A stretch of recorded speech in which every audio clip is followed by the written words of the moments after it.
On me demande souvent, Paul, sur quoi faut-il investir en 2026? Avant toute chose, précision importante. Ce que je fais ici n'est pas du conseil en investissement, c'est de l'information pédagogique. Chaque situation est différente et se doit d'être analysée individuellement. Mais avant de parler d'investissement, il faut parler des bases.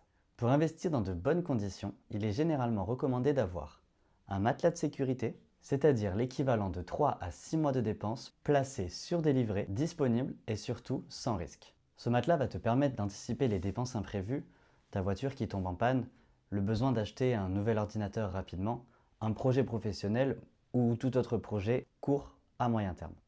Il faut également avoir des dettes maîtrisées, c'est-à-dire que tu peux avoir des crédits, mais attention à leur taux. Un crédit avec un taux trop élevé va t'handicaper financièrement. Le but est d'assainir ton budget en remboursant le plus rapidement possible ce crédit avec un taux trop élevé. Et enfin, un objectif clair. Que ce soit un complément de revenu, un projet voyage, un projet professionnel, ta retraite. Sans ces bases, investir comporte souvent un niveau de risque mal évalué. Une règle clé, la régularité.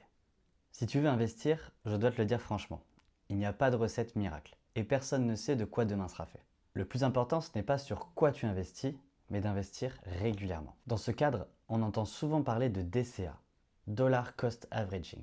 Ça veut dire que tu investis la même somme tous les mois. Cela te permet de lisser ton prix d'entrée, de lisser le risque et d'avoir une approche long terme. Maintenant que c'est dit, voilà ce qui va convenir à 90% des investisseurs. Les ETF. Un ETF, c'est simple. Quand tu achètes une part, tu achètes un panier d'actions en un clic. Cela signifie que tu as accès d'un coup à un grand nombre d'entreprises, à un marché ou à une zone géographique déterminée. Leur intérêt principal va être la diversification immédiate de ton portefeuille et donc de ton risque. Les frais vont généralement être plus faibles que les actions en direct et surtout des fonds proposés par ta banque. Il est important de préciser qu'investir dans des ETF n'efface pas le risque. Comme tout investissement, il y a un risque de perte en capital. La solution souvent présentée comme un cœur de portefeuille, c'est l'ETF Monde. Il permet une exposition aux économies développées et à de nombreux secteurs d'activité, avec une pondération basée sur le poids réel des entreprises de chaque marché. Cette approche vise à capter la croissance globale sur du long terme. Avec un ETF MSCI World, tu investis environ à 70% aux États-Unis, 12% au Japon, en France et au Canada, et le reste dans d'autres pays développés. Tous les secteurs vont y être représentés, principalement la technologie, l'IA, les semi-conducteurs, la santé, l'industrie, la finance et la consommation. Bien entendu, les plus grandes entreprises mondiales y ont un poids important. Je pense à Apple, Amazon, Nvidia, Netflix. Sur une longue période, la performance historique est solide.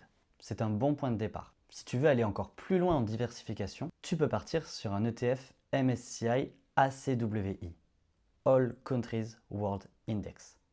Comme son nom l'indique, il prend en compte beaucoup plus de pays, les pays développés, plus les pays émergents. Cela représente plus de 3000 entreprises réparties dans 50 pays. Ce n'est pas obligatoire, mais ça peut être intéressant si tu penses que la croissance ne viendra pas que des pays riches. Personnellement, comme une grande partie de la croissance mondiale est située aux États-Unis, j'investis sur un ETF S&P 500. Il contient les 500 plus grandes entreprises américaines, avec une forte exposition sur la tech et l'innovation.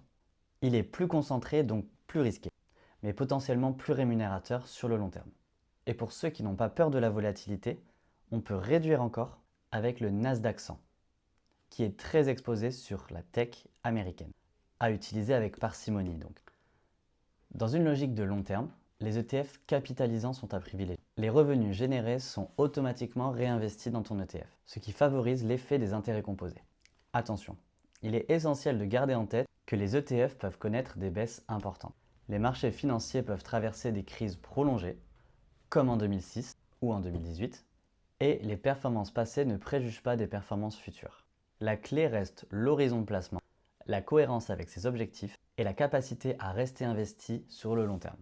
Si tu investis en France, les enveloppes à privilégier sont le PEA pour sa fiscalité avantageuse après 5 ans, l'assurance vie pour sa souplesse et ses avantages patrimoniaux, et le CTO, compte titre ordinaire, qui va te permettre d'avoir un accès à beaucoup plus de supports. Le choix de l'enveloppe dépend de ta situation personnelle et de tes objectifs. Si on résume, investir en 2026 ne consiste pas à trouver le placement parfait. Vu l'instabilité géopolitique, il y aura probablement des crises, mais le but est de construire une stratégie cohérente adaptée à ton profil et que tu comprends. Si tu comprends ta stratégie, tu seras capable de la tenir sur la durée. La meilleure stratégie n'est pas la plus complexe, mais celle qu'on est capable de comprendre et de tenir sur le long terme. Sur ce, je vous souhaite de bons investissements à tous. N'hésitez pas à commenter la vidéo et à me faire vos retours.